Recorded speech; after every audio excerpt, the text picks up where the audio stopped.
think the characters that make a good doctor-patient relationship from the doctor's side would be humility and openness. From a patient, it is being able to express your ailments or your concerns in an open way so that both you and the doctor can collaborate and find the best care and treatment moving forward. So I work with Francophone populations which are very diverse in British Columbia. There are different challenges, and the first one is the access to healthcare in their preferred language. That would be primary care as much as specialist care.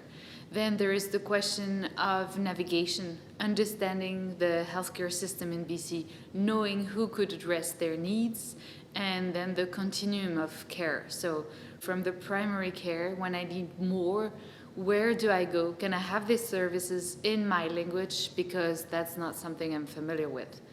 And the main populations that are at stake are youth and senior people, both around mental health, among others, among substance users, because they feel they lack the support in their own language that does take into account the diversity of their cultures. And then altogether, the question of accessibility. Accessibility to care, being for some of them physically able to go and get the services they need, being able to use the technologies, understand what's being said to them, and then being able also to follow up on the long term so that their health is taken care of. I think one of the primary health concerns for the people I work with is the lack of housing. So when people are dealing with a lot of concurrent disorders or current medical issues, when they're leaving the hospital, they're often checked out onto the street or into an environment that isn't going to be conducive to their wellness or their health. I think another one of the concerns that people I work with really face is facing stigma within healthcare. Facing stigma surrounding their drug use, and I think one of the ways that people can show up and do better is to have a workshop, to have a meaningful conversation around what it looks like to serve people who use drugs.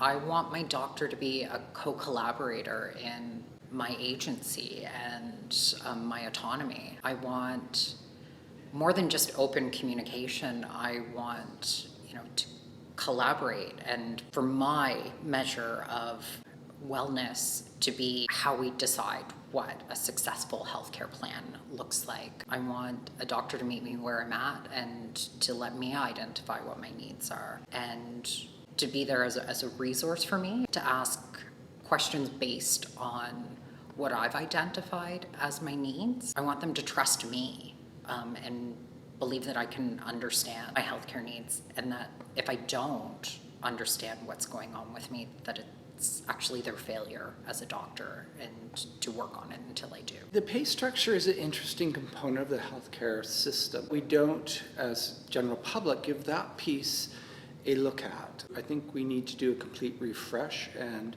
potentially implode it. If you're told you have 5 minutes or 10 minutes, one question only, how do you deal with a comorbidity aspect as one ages? As a 20-year-old, you break your arm, you get your arm fixed.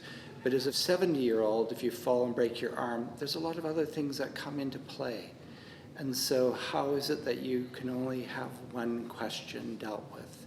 If I walk into acute care presenting a broken hip, I get into the waiting room, my number gets called, and the surgeon might come out and say, I'm really sorry, all the surgeries before you took longer, now you're my patient, and we will get you into the OR when I have OR time. That's problematic. I know in the bigger picture, we've been turning out, as I call it, great left big toe experts, but not a lot of family practitioners. It is all based on pay structure. From a patient perspective, we need to look at that again and see what it does for us. Is it really patient-centered? I think that doctors need disability awareness training, and that includes training that would have them be more comfortable dealing with patients who have intersecting identities.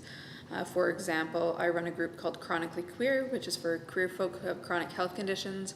and the members find that accessing the medical system as a person with a disability, as well as being queer, makes it harder to access care, makes it hard to access professionals who know how to interact with people from different identities, knowing what language to use, knowing how they can navigate some of the things that they may not be comfortable would really help doctors. Having doctors understand that they're part of a team and not the lead would be really important, and that there be more of an understanding that disability does not need to be fixed by medical professionals, but rather that support and resources are to be obtained through the medical system. There needs to be an emphasis on destigmatizing a lot of the identities of those who the medical professionals will be seeing on a regular basis, and this includes people who live in poverty, sex workers or previous sex workers, people with